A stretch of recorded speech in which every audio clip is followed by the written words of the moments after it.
Okay, it's part 2. Let's get started doing some coding. So, step 1 we decided was going to be capture the screen. So, this is going to be our first function within our main. Obviously, in define main, it's going to be our full program. Everything is going to run through main. So then we'll call main at the bottom.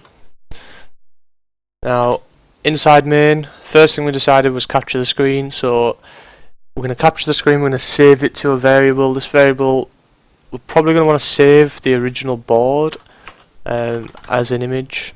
I'll go into why later, but well, it's quite obvious that we want to save this board before we do any processing. The processing, obviously, we're going to detect edges and stuff, and it doesn't have all the information. We want to save all the information of the screen in original board. So original board equals, and then we'll have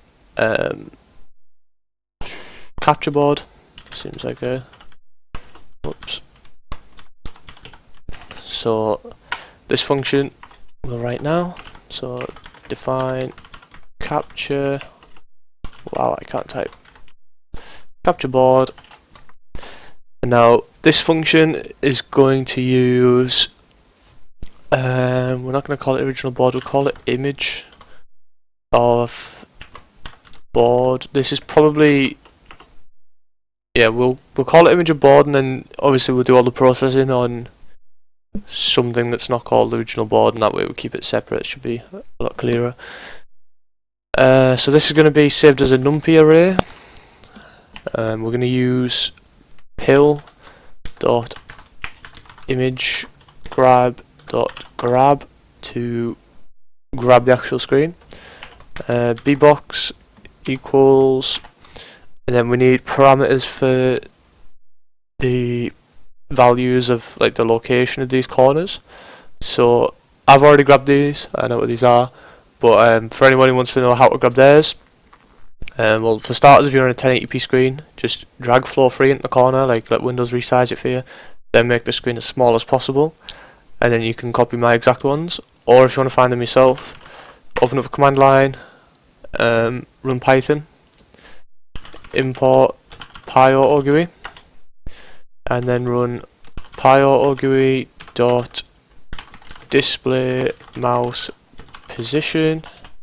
Whoops, that function right there. Run that, and now you can see it gives out your XY and your RGB value of the pixel that your mouse is on. So you can use this. You can just go to the corner, check where it is.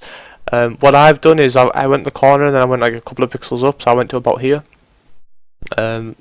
Use there, and so you got a nice little border around it. The reason I did that was obviously if the screen is ever moved slightly, it shouldn't affect it too much. So yeah, I didn't want it to be too finicky with which exact pixel your board was lining up with or whatever, or I don't know. I just thought we'd put a border around it. It shouldn't affect it too much. But if you want to do it the exact way I'm doing it, then that's what I've done.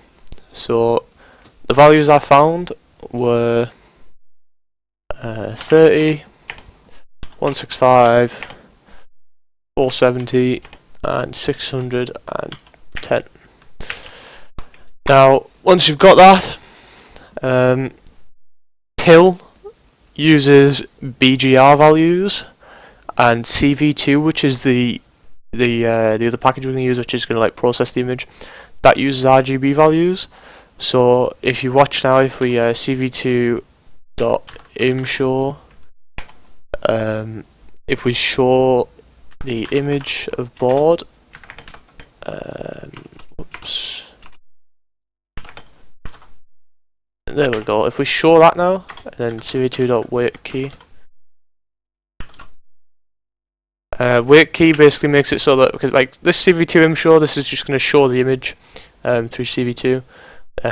It's going to name that window image of board, and it's going to take the variable image of board to show. That's what it's going to actually show, the second variable here, the second parameter. So that's what cv2.imshow does. cv2.waitKey makes it so that your script's now going to wait for you to press a key, not specifically 0, it's just any key on the keyboard, before everything closes, because if you don't have this, obviously that's going to flash up, but then immediately the like program's going to be done and the image will go. So yeah, that's why we run those. So now if we do actually run that script, you can see these colours are off slightly. You can see we've got a cyan instead of a yellow. We've got a blue here instead of an orange. We've got a red instead of a blue. That's obviously blue and red have swapped because it's instead of RGB, it's BGR, so the blue and the red have literally swapped position. So yeah, you can see like it's still obvious what is happening here, but they're not the actual colours, so it might just confuse you if you're looking at it. Like I just got confused there looking at blue and red swapping. So yeah, obviously we want to fix that if possible, and it's really possible. It's quite easy to do. So what we're going to do is we'll just comment these out for now, because we could use these a couple of times just to show what's happening every step of the way. So next step we're going to do is image of board equals cv2 dot convert color, I think it is. Yeah, so cvt color, spelt wrong because Americans.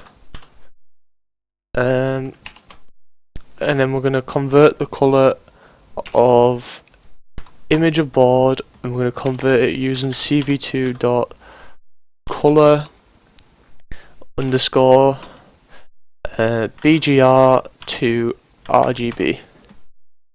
So if we do that, if we leave these in actually rather than comment them out, we can see actually what we've done. So save that, run that, and you see now we've got actual colours. Red's red, blue is blue, yellow's yellow, orange is orange.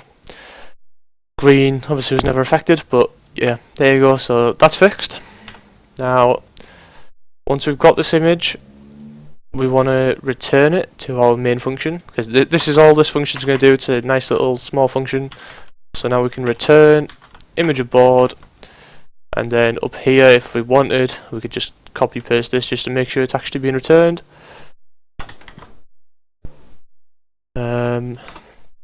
Change this here to original board, because obviously now we don't want to be showing image of board, because image of board now doesn't exist up here in main, it only exists in capture board.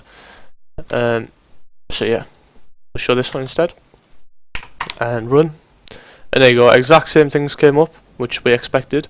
It's just now it's we know it's coming from a different place. It's coming from our main function rather than our capture board function. So that's going to be it for this video. I'm going to try and keep these as short as possible, especially because when I make mistakes they might run pretty long. So yeah, hopefully if you're following along you found this relatively simple. It's only really the im show and the convert color stuff we looked at. Obviously pull that image grab, it's pretty self-explanatory, just grabs the screen. B-box just grabs in that rectangle that you give it, like you're specifying where to grab the screen. So yeah, hopefully you enjoyed it, and I'll see you in the next one.